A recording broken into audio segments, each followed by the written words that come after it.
नमस्कार मित्रों,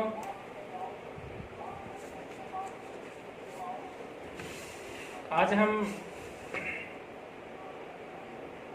जो वीडियो बनाने जा रहे हैं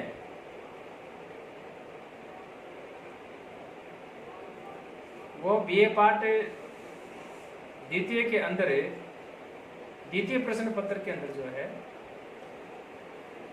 ये पाठ्यक्रम के अंदर है और उस पुस्तक का नाम है ईशावास्योपनिषद।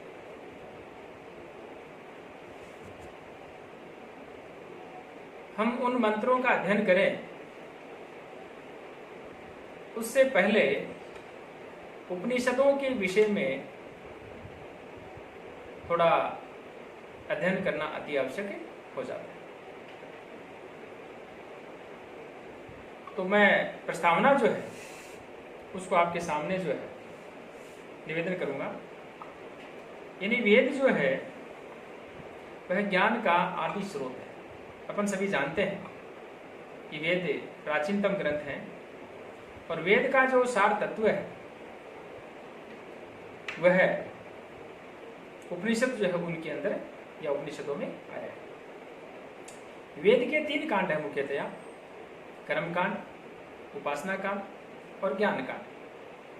वेद के जो ज्ञान कांड है उस ज्ञान कांड का नाम ही उपनिषद है और संहिताओं के पश्चात जो वैदिक साहित्य है उसमें उपनिषद जो है उनका सर्वाधिक जो है वह महत्व है।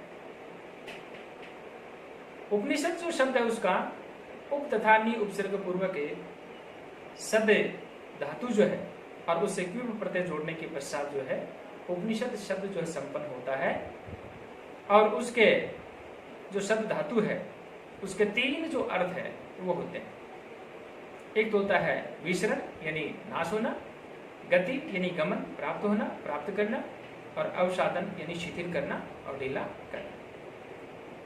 इन अर्थों के परिप्रेक्ष्य में यदि हम चर्चा करें तो उपनिषद यह है, उपनिषद वह है जिससे अविद्या का नाश और ब्रह्मा की प्राप्ति, दुख या बंधन जो है उसका शिथिलीकरण जो है या ढीलापन हो।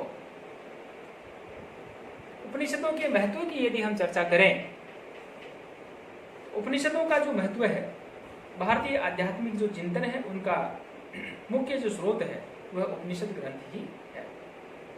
ब्रह्म विद्या का प्रतिपादन वेद के जिस एक अति उच्च शिरोभाग में किया गया उसी का नाम जो है उपनिषद है।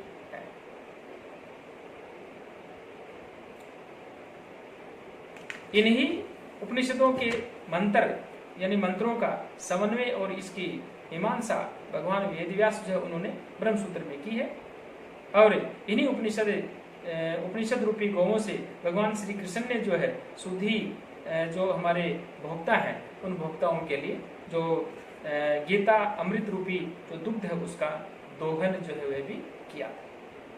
इस प्रकार से उपनिषद जो है ब्रह्मसूत्र, श्रीमद् भगवद गीता, प्रस्थान त्रयी जो है ये कहलाते हैं। भारतीय दर्शन की विभिन्न जो पद्धतियां हैं, चाहे वे आस्तिक हो और चाहे वो नास्तिक हो, उपनिषद की जो ज्ञान धारा है उसके पावन पीयूष से की जो उसको प्राप्त करके ही वो पल्लवित हुई है। उपनिषद सभी आध्यात्म में जो चिंतक हैं उनके लिए जो है संबल प्रदान करने वाली जो है एक अक्षय निधि जो है उसके रूप में है। उपनिषदों के संदर्भ में यदि हम चर्चा करें तो उपनिषद जो है ये एक बहुत ही महत्वपूर्ण ग्रंथ है और वेदों के एक तरह से अंतिम भाग के रूप में लिखी हुई होने के कारण से जो है ये बहुत ही महत्वपूर्ण उपनिषद जो हमारे वेद हैं उन वेदों का इनके अंदर आध्यात्मिक या योग चिंतन तो है ही एक है, लेकिन उनका सार तत्व तो उसके अंदर नहीं है।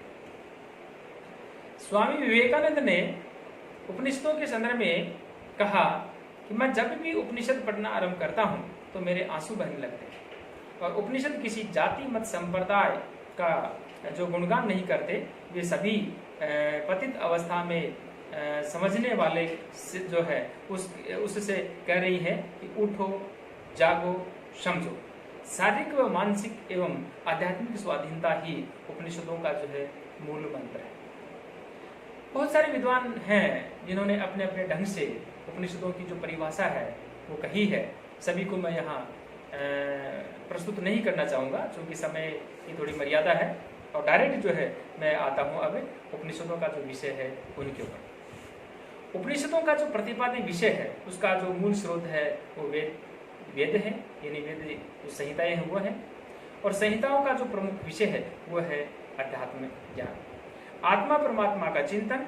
अतः उपनिषदों में भी आत्मा परमात्मा ब्रह्म सत्य आदि जो है उन विषयों का विवेचन किया गया है।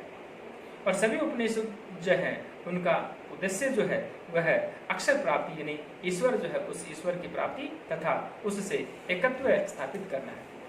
उपनिषदों की शिक्षा सद्भाव की है।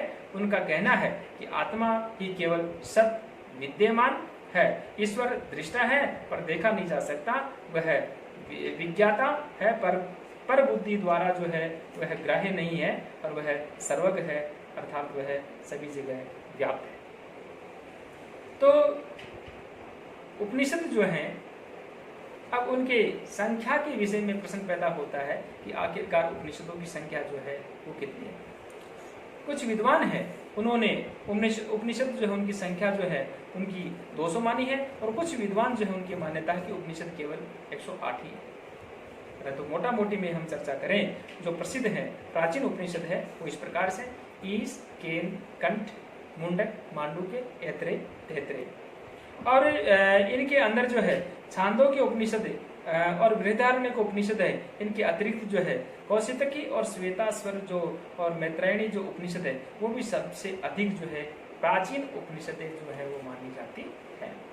तो मित्रों, इस प्रकार से उपनिषदों के विषय में जो है मैंने आपके सामने जो है निवेदन किया। अब ईशावास्य उपनिषद जो है उसके अंदर क्या विषय है, कितने उसके अंदर मंत्र हैं और किन किन नामों से पहचानी जाती है, ईशावास्य उपनिषद का स्थान कहाँ है, कौन से वेद से जो है ली हुई है, इन तमाम विषयों के ऊपर चर्चा जो है हम अगले वीडियो के अंदर करेंगे। धन्यवाद।